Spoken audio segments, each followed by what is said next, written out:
வணக்கம் உழவன் மகடு நேயர்களே, அறிஞர் அண்ணா எழுதிய வேலைக்காரி என்னும் நாடகத்தினை முழுமையாக காட்சி வாரியாக 1 முதல் 54 காட்சிகள் இடம்பெற்றிருக்கின்றன.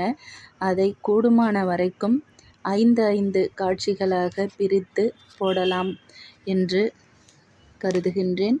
அந்த அளவில் உங்களுடைய உதவியும் உங்களுடைய ஆதரவும் என்றும் கிடைக்கும் என்ற நோக்கத்தில், ஏனென்றால் இந்த வேலைக்காரி என்ற நாடகத்தை அறிஞர் அண்ணா அவர்கள் எழுதிய இந்த நாடகம் பாடப்புத்தகத்திலும் இடம்பெற்றுள்ளது. முதுகலை மாணவர்களுக்கு இடம்பெற்றிருந்தது முன்பு.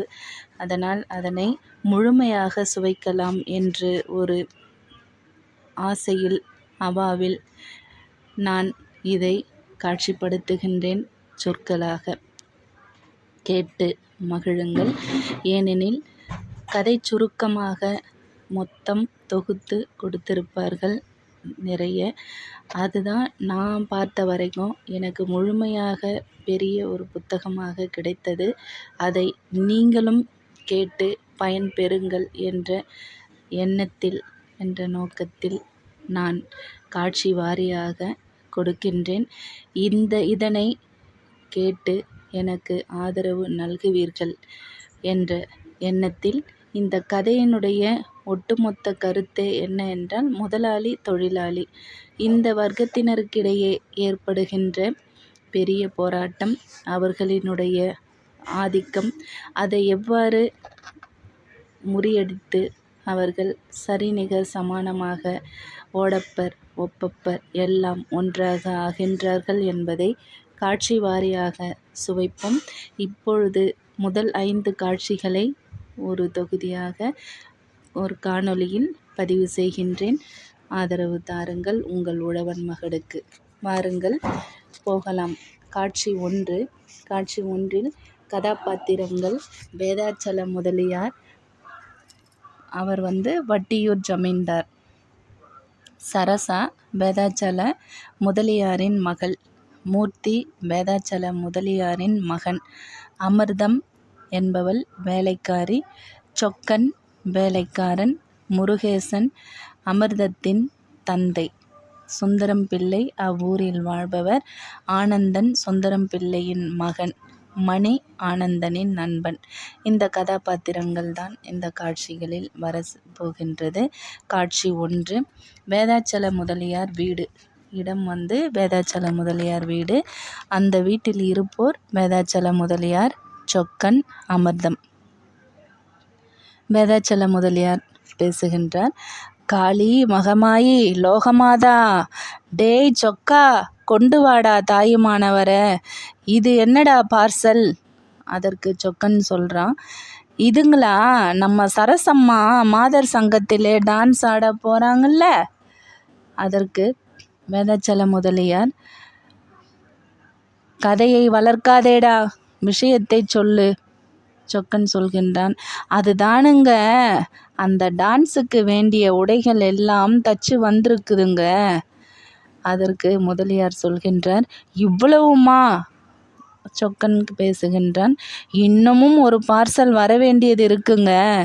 இவ்வளவுக்கும் பணம் என்று வேதாச்சல முதலியார் சொல்ல, அதற்கு சொக்கன், அதெல்லாம் நேத்துக்கே கொடுத்தாச்சுங்க. அதற்கு முதலியார், அடப்பாவி, அமிர்தம் சரசா இருக்கிறாளா? அவளை கூப்பிடு, காப்பி சாப்பிட்டாச்சுதா? அவள் காப்பி சாப்பிட்டாச்சுதா என்று கேட்கின்றார். அதற்கு அமிர்தம், அவரையும் கூப்பிடட்டுங்களா என்று சொல்ல, வேதாச்சல முதலியார், சீ, அதிக பிரசங்கி, ஒன்று சொன்னா 9 கேள்வியா? போய் சரசாவை கூப்பிட்டு வா என்று காட்சி 1இல் உரையாடுகின்றார்கள். தொடர்ந்து காட்சி 2. இடம் வேதாச்சல முதலியார் வீடு. இருப்போர் சரசா, அமிர்தம், மூர்த்தி. அமிர்தம் போகிற போது சரசா எதிரே வருகிறாள். சரசா, என்னடி ஓட்டமும் ஒய்யாரமும் என்று சரசா கேட்க, அமிர்தம், ஒன்றுமில்லைம்மா எஜமா அப்படின்னு சொல்ல, அதற்கு சரசா, இப்படி புள்ளிமான் போல் துள்ளிக்கிட்டு வர சொன்னாரா என்று கேட்க அமிர்தம், இல்லை, உங்களை கூப்பிட்டு வர சொன்னாரு என்று அமிர்தம் சொல்ல, சரசா, இதுக்குத்தானா இவ்வளவு கும்மலாட்டம்? அமிர்தம், நானும் தான் பார்த்துக்கிட்டே வரேன். ஒரு வேலைக்காரிக்கு வேண்டிய அடக்கம் ஒடுக்கம் மட்டு மரியாதை ஒன்றுமே உங்ககிட்ட இல்லையே. கிடையாது என்று சரசா சகோதரனுடைய மூர்த்தி வருகிறான். இந்த சரசாவினுடைய சகோதரன் மூர்த்தி அந்த நேரத்தில் அங்கே வரான். அப்படி வரும்பொழுது இவள் அமிர்தத்தை வைத்து கொண்டிருப்பதை கேட்கின்றான். அப்போ, சரசா, எப்போ பார்த்தாலும் எரிஞ்சு எரிஞ்சு விழறியே, கொஞ்சம் சாந்தமாகத்தான் பேசேன்.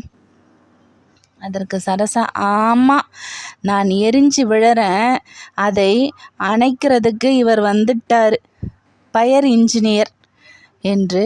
ஃபயர் இன்ஜின் என்று சரசா மூர்த்தியை வைய, மூர்த்தி, சம்பந்தமில்லாத விஷயத்தில் தலையிடாதே மூர்த்தி என்று சரசா மூர்த்தியை கோபிக்கின்றாள். அப்படி கோபித்து கொண்டு சரசா போகிறாள். மூர்த்தி பேசுகின்றான். அமிர்தம், இதையெல்லாம் மனசிலே போட்டு கொள்ளாதே, போய் வேலையை கவனி என்று சரசாவுக்கு ஆதரவு தர, காட்சி 3. இடம் வேதாச்சல முதலியார் வீடு. இருப்போர் சரசா, வேதாச்சல முதலியார் சொக்கன். அப்பா கூப்பிட்டீங்களாமே என்று சரசா கேட்க, அதற்கு வேதாச்சல முதலியார், ஆமாம் அம்மா, நீ தர்மத்துக்கும் பண்டுக்கும் ஆடுறது சரி, நம்ம பணம் பாழாகாமல் பார்த்துக்கோ. நீ ஏதோ மாத சங்கத்தில் என்னமோ டான்ஸாமே. ஆமாப்பா என்று சரசா சொல்ல, வேதாச்சல முதலியார், இந்த ட்ரெஸ்ஸுக்கெல்லாம் ஏன் வேண்டிய பணம் என்று கேட்க, சங்கத்திலே வாங்கி போடுறேனேப்பா என்று சரசா சொல்ல, ஆமாம்மா சொக்கா, எவ்வளவு பில் ஆகுது பணம்? அது இருக்குங்க, 300 ரூபாய்க்கு மேலே என்று சொக்கன் சொல்ல, அது என்னடா, மேலேயும் கீழேயும் கரெக்டாக சொல்லுடா கழுத என்று வேதாச்சல முதலியார் சொல்ல, சொக்கன், 300 ரூபாயும் 3.25 அணாவும் ஆகுதுங்க என்று சொக்கன் சொல்கின்றான். வேதாச்சல முதலியார், அதை வாங்கி கொடுத்து விடம்மா சங்கத்திலே. ஆகட்டும்பா என்று சரசா சொல்ல, சரசா, காப்பி செலவு, வண்டி செலவு, அது இதுன்னு கூட ஆகியிருக்கும், எல்லாம் சேர்த்து 400 ரூபாவா வாங்கி கொடுத்து விடு. சரி அப்பா, அப்படியே வாங்கிடுறேனப்பா என்று சரசா பதில் சொல்ல, சொக்கன், அம்மா, இன்றைக்கு கிடைக்கிறது சந்தேகம் என்று அந்த தையல்காரன் இழுத்தார் போல சொன்னான். அதனாலே அவனுக்கு ஒரு 10 ரூபாயை கொடுத்து தனியாக கவனிச்சேன், அதையும் என்று சொக்கன் சொல்ல, 15 வாங்கிக்கொள் சொக்கா என்று சரசா போகிறாள். சொக்கா, வந்துதாடா புத்தி என்று வேதாச்சல முதலியார் சொல்ல, சொக்கன், என்னங்க வந்துதாடா புத்தி என்று கேட்டேன். இவ்வளவு கஷ்டப்பட்டு சேர்க்கிறேனே, அதை பற்றி உனக்கு கொஞ்சமாவது அக்கறை இருக்காடா? பண விஷயமுன்னா நான் லேசில் விடுறதில்லைங்க என்று சொக்கன் சொல்ல, பேச்சுக்கு குறைச்சல் இல்லடா, உன்கிட்ட கொடுத்து 10 மாதம் ஆகுதே, அந்த சுந்தரம் பிள்ளை தர வேண்டிய பாக்கி என்னாச்சு? பணம் வர வழியை காணுமுங்க, அதனால் அரெஸ்ட்டுக்கு ஏற்பாடு பண்ணிட்டேனுங்க. அதை பற்றி அவனுக்கு என்னடா, அங்கே போய் சொஸ்தமாக உட்கார்ந்து தின்பான். சாப்பாட்டுக்கு படி நான் இல்லடா கட்டணும். அப்படி இல்லைங்க, அவன் ரொம்பவும் மானஸ்தன். அரெஸ்ட் என்று சொன்னா சரி போதும்டா, அதற்கு வேண்டிய ஏற்பாடெல்லாம் செய், ஓட்டத்தில் ஓடு, முதல்ல இதை கவனி என்று வேதாச்சல முதலியார் சொல்லிக்கொண்டு தனக்குள், திருட்டு பசங்க நம்ம பணத்தையும் வாங்கிட்டு பிராணனையும் வாங்குறானுங்க. டேய் சொக்காசா, இருடா, நானும் வாரேன். இந்த பயலை பிடித்து ஜெயிலில் தள்ளினாத்தான் மற்ற கடன்கார பயல்களுக்கு புத்தி வரும் என்று மனதில் திட்டிக்கொண்டு செல்ல, காட்சி 4. சுந்தரம் பிள்ளையின் வீடு. அங்கு இருப்போர் சுந்தரம் பிள்ளை, வேதாச்சல முதலியார், சொக்கன். சுந்தரம் பிள்ளை சொல்கின்றார், வேண்டாமுங்க, ஜெயிலில் மட்டும் தள்ளாதீங்க. எவ்வளவோ வேதனையை அனுபவிச்சிருக்கிறேன், இழிவான பெயர் மட்டும் ஏற்பட்டதில்லைங்க. ஜெயிலுக்கு போனால் ஆயுள் பூராவும் படிப்பாங்க ஐயா. ஏழை மீது கொஞ்சம் இரக்கம் காட்டுங்க. அப்பொழுது காட்சி 3. வேதாச்சல முதலியார் வீடு. அங்கு இருப்போர் சரசா, வேதாச்சல முதலியார், சொக்கன். சரசா: அப்பா கூப்பிட்டீங்களாமே? ஆமாம் அம்மா, நீ தர்மத்துக்கும் பண்டுக்கும் ஆடுறது சரி, நம்ம பணம் பாழாகாமல் பார்த்துக்கோ. நீ ஏதோ மாதர் சங்கத்தில் என்னமோ டான்ஸாமே. காட்சி 4. இடம் சுந்தரம் பிள்ளையின் வீடு. இருப்போர் சுந்தரம் பிள்ளை, வேதாச்சல முதலியார், சொக்கன். சுந்தரம் பிள்ளைக்கு சொல்கின்றார்: வேண்டாமுங்க, ஜெயிலிலே மட்டும் தள்ளாதீங்க. எவ்வளவோ வேதனையை அனுபவிச்சு இருக்கிறேன். இழிவான பெயர் மட்டும் ஏற்பட்டதில்லைங்க. ஜெயிலுக்கு போனால் ஆயுள் பூராவும் படிப்பாங்க. ஐயா, ஏழை மீது கொஞ்சம் இரக்கம் காட்டுங்க. டேய் சொக்கா, இழுத்து பூட்டுடா கதவை. இந்த நாயை தெரு வழியாக இழுத்து கொண்டு போகச் சொல்லு ஜெயிலுக்கு. அதற்கு சுந்தரம்: ஐயா வேண்டாமுங்க, இதை என்னாலே தாங்க முடியாதுங்க. நினைத்தாலே பதறுதுங்க. பதறுதாடா உன் மனசு?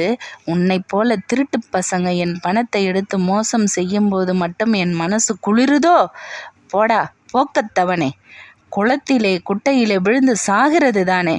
ஐயா கொஞ்சம் பொறுங்க, உங்கள் கடனை இன்னும் கொஞ்ச நேரத்தில் பைசல் செய்து விடுகிறேன் என்று சுந்தரம் பிள்ளை உள்ளே போய் மரக்கிளையில் பிணமாக தொங்குகிறார். காட்சி 5. இடம் காளி கோயிலின் பாதை. இருப்போர் சுந்தரம் பிள்ளையின் மகன் ஆனந்தன், ஆனந்தனின் நண்பன் மணி. சுந்தரம் பிள்ளையின் மகன் ஆனந்தன் அயலூரிலிருந்து வருகிறான். வழியில் பழைய நண்பன் மணியை சந்திக்கிறான். இடியட், யாரப்பா நீ? கண்ணு தெரியலே. அடே, நீ சுந்தரம் பிள்ளை மகன் ஆனந்தன் இல்லை? நான் தானப்பா மணி.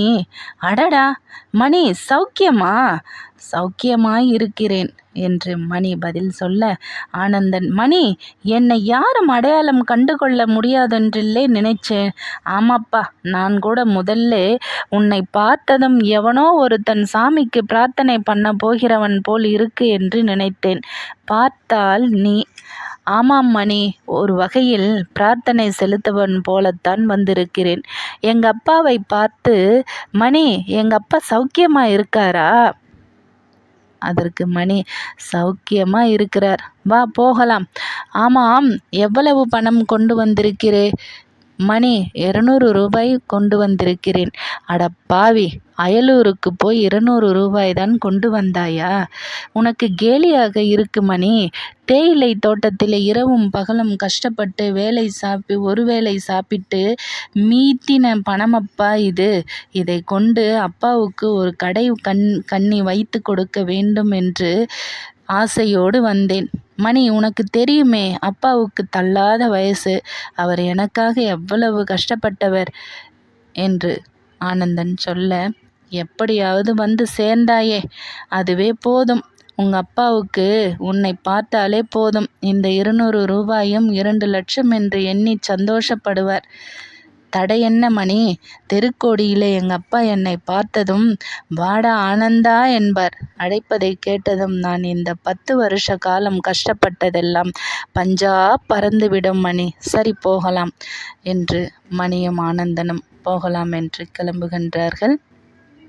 வரும் வழியில், உனக்கு என்னப்பா வேலை என்று ஆனந்தன் கேட்க, மணி, எங்கேயாவது வேலை கிடைக்கிறதா இல்லையா என்று சுற்றி பார்ப்பதுதான் என் வேலை. எங்கேயோ படிக்கணும் என்று சொன்னியே மணி. ஓ, படிச்சாச்சே, படித்து டிகிரியும் வாங்கியாச்சே என்று மணி சொல்ல, நீ படித்தது எந்த காலேஜில் என்று ஆனந்தன் மணியை பார்த்து கேட்க, மணி, நான் படித்தது இந்த பரந்த உலகத்திலே. வாங்கின டிகிரி போலீஸில் கேடி. ஆனந்தன்: ரொம்ப நல்லவனாச்சே நீ. நல்லவன்தான், யார் இல்லை என்று சொன்னாங்க? நல்லவனுக்குத்தான் இந்த பொல்லாத உலகில் நாணயமாக பிழைக்க வழியில்லையே, வா என்று வழியில் காளி கோவிலை கண்டு வணங்குகின்றான். அதற்கு ஆனந்தன்: காளி மகமாயி மகேஸ்வரி, இத்தனை வருஷத்துக்கு பிறகு அப்பாவை பார்க்க முடிஞ்சுதே, அது உன் கிருபை. அதற்கு பக்கத்தில் இருந்த ஒருவர்: மகா சக்தி வாய்ந்தவளப்பா இந்த மாகாளி. இந்த மாகாளியை மனதிலே பக்தியோடு பூஜை செய்து நம்பிக்கையாக கும்பிட்டு வந்தால் இந்த உலகத்தில் நடக்காதது ஒன்றுமில்லை. மற்றவர்: அவள் கண் கண்ட தெய்வமாச்சேப்பா, எந்த காரியமாக இருந்தாலும் சரி கைமேல் பலன் கிடைக்கும் என்று அந்த கோவிலில் அங்கங்கு இருந்தவர்கள் பக்கத்தில் இருந்தவர்கள் சொல்ல, மணி ஆனந்தனை பார்த்து, இந்தப்பா, அப்பாவை பார்க்க வேண்டும் என்று பறந்தாய், இந்த பைத்தியக்காரன் பேச்சை கேட்டு அப்படியே நின்று விட்டாயே, பாப்பா போகலாம் என்று மணியும் ஆனந்தனும் கிளம்புகின்றார்கள்.